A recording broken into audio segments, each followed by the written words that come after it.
الرحمن الرحیم اللہم صلی علی سیدنا محمد وعلی آلہ واصحابہ وبارک وسلم۔ دینیات کے 2 سالہ کورس میں چوتھا سبجیکٹ سیرت مصطفیٰ صلی اللہ علیہ وسلم کا ہے۔ سیرت میں ہم لوگ علامہ عبد المصطفیٰ اعظمی رحمۃ اللہ تعالیٰ علیہ کی کتاب سیرت مصطفیٰ پڑھ رہے ہیں۔ اس کی فہرست ہو چکی تھی، اب ہم کو یہاں عرض مؤلف پڑھنا ہے، یعنی کتاب لکھنے والے جو بزرگ ہیں وہ کیا فرما رہے ہیں۔ کوئی بھی کتاب پڑھنے سے پہلے اس کے شروع میں جو باتیں ہوتی ہے، عرض مؤلف ہو، چاہے مقدمہ ہو، پیش لفظ ہو، عرض حال ہو، جو بھی ہے جس عنوان سے بھی ہے وہ پڑھ لینا چاہیے شروع کا، اس میں کتاب اور مصنف کے تعلق سے معلوم ہو جاتا ہے۔ تو عرض مؤلف یعنی مؤلف کیا عرض کر رہے ہیں، دیکھیے مؤلف مصنف ایک ہی بات ہے۔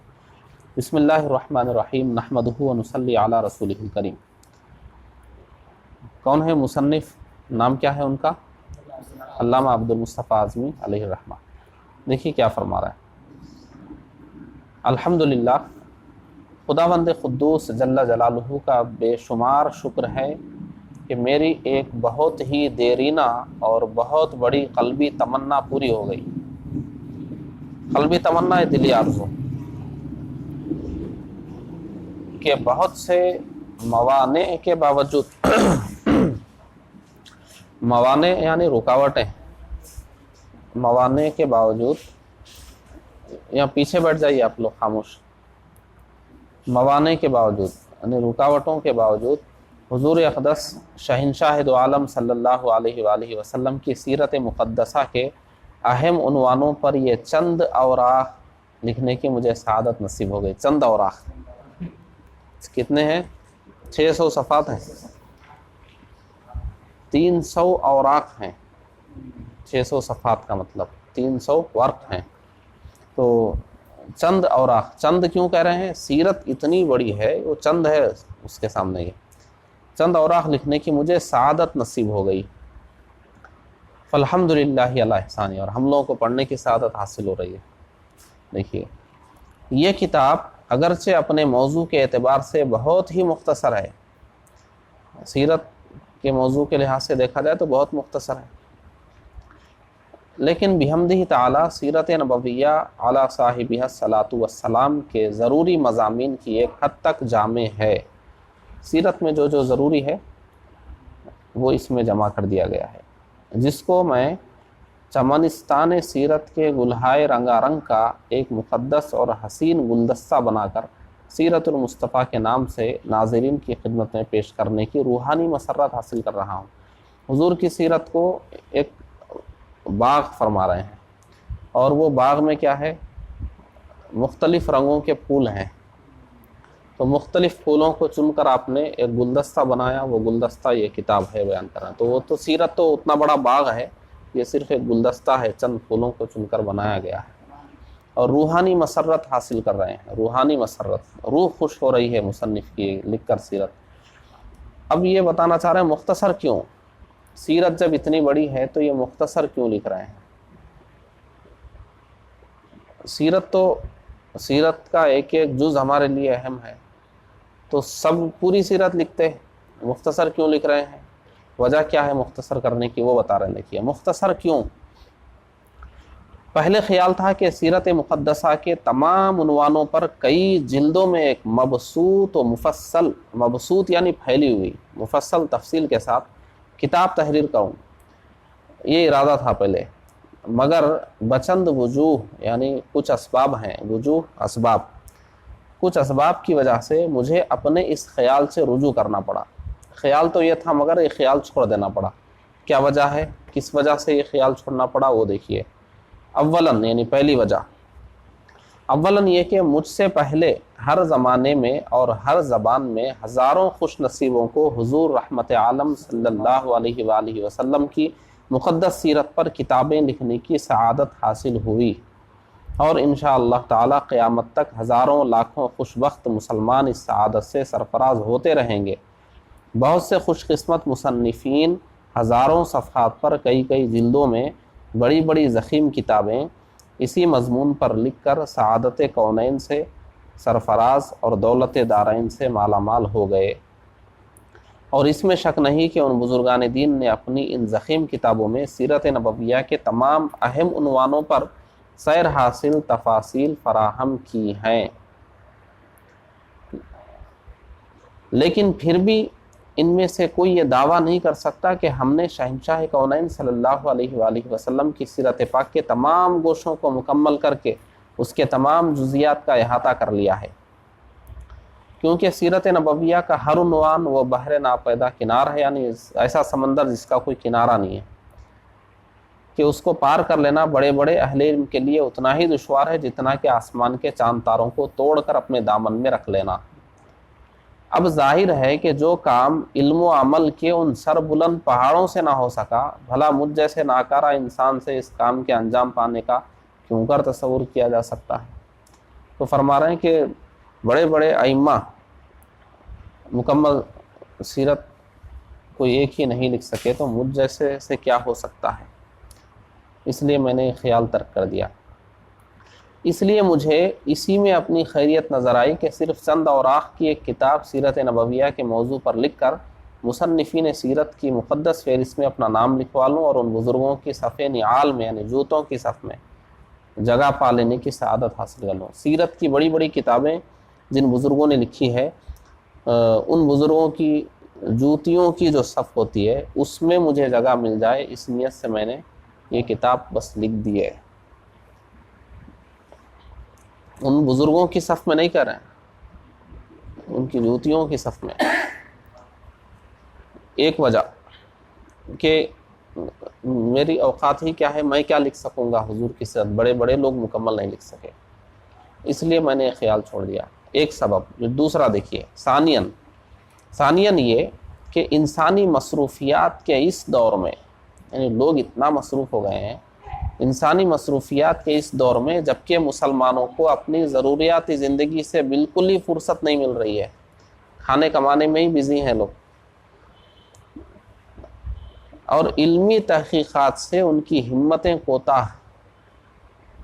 کوئی علمی تحقیق ہے، اتنی موٹی کتاب ہوگی 4-5 جلدوں میں، دیکھتے ڈر جائیں گے، واہ اتنی موٹی نہیں پڑھ سکتے ہم لوگ، تو ہمتیں کوتاہ ہے، ہمت ہی نہیں ہے ان کے پاس، اور دلچسپیاں دلچسپی بھی نہیں ہے، کون پڑھتے ہیں؟ دلچسپی ہے مگر ڈر رہے ہیں، وہ بھی الگ بات ہے، مگر دلچسپی ہے نا ہمت ہے، ہمت ہے نا دلچسپی ہے، اور مصروفیات بھی اتنی زیادہ ہیں۔ تو دیکھیے، اور بھی ہے، اتنا ہی نہیں، اور کیا خرابی ہے وہ بھی دیکھیے۔ مصروفیات زیادہ، ہمت بھی نہیں ہے بڑی کتابیں پڑھنے کی، دلچسپی بھی نہیں ہے، ذہن و حافظے کی قوتیں بھی کافی حد تک معاف اور معذور ہو، اتنا دماغ بھی نہیں رہا، ذہانت بھی اتنی نہیں رہی، اور یاد رکھنے کی طاقت بھی نہیں رہی، ذہن و حافظے کی قوتیں بھی کافی حد تک معاف اور معذور ہو چکی ہیں۔ دیکھیے، پچھلے زمانوں میں جو ذہانت اور حافظہ تھا، آج کے زمانے میں نہیں ہے۔ آوازیں بہت زیادہ ہو گئی، باتیں زیادہ ہو گئی، گڑبڑ زیادہ ہو گئی، بہت ساری وجوہات ہیں اس کی، ہمارے معمولات ویسے ہو گئے، ہمارے بزرگوں کا جو حافظہ تھا، ان کی جو ذہانت تھی، ہماری نہیں ہے۔ اچھا دیکھیے،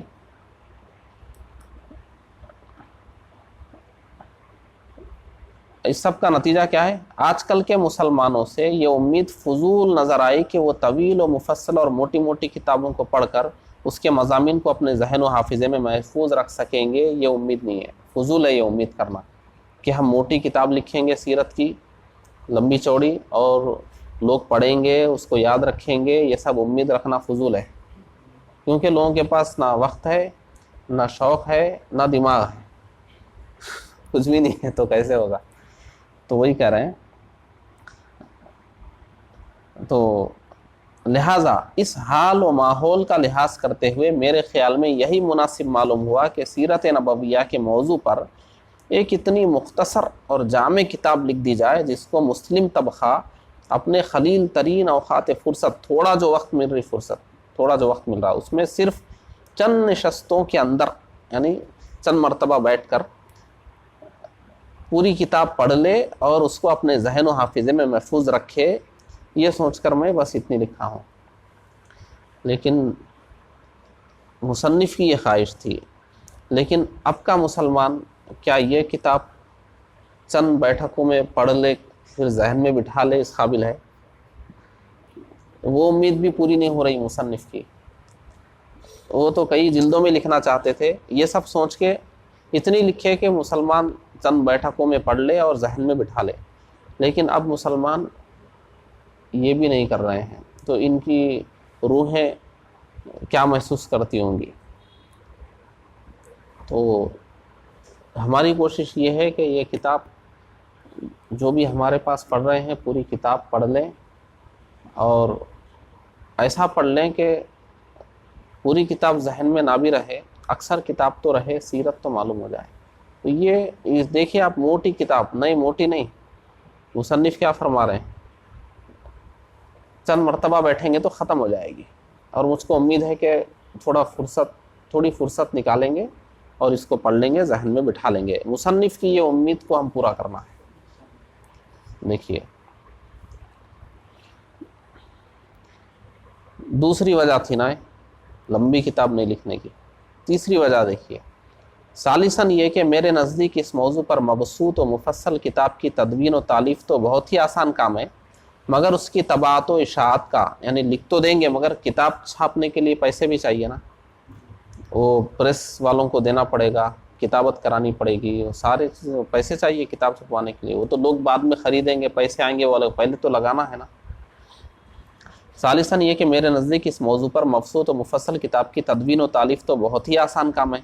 لکھنا تو آسان ہے لمبی کتاب میرے لیے، مگر اس کی طباعت و اشاعت کا انتظام کرنا غریب طبقہ علماء کے لیے اتنا ہی مشکل کام ہے جتنا کہ ہمالیہ کی بلند چوٹیوں کو سر کر لینا. کتنی ہمالیہ کی چوٹی، کتنے فٹ ہے؟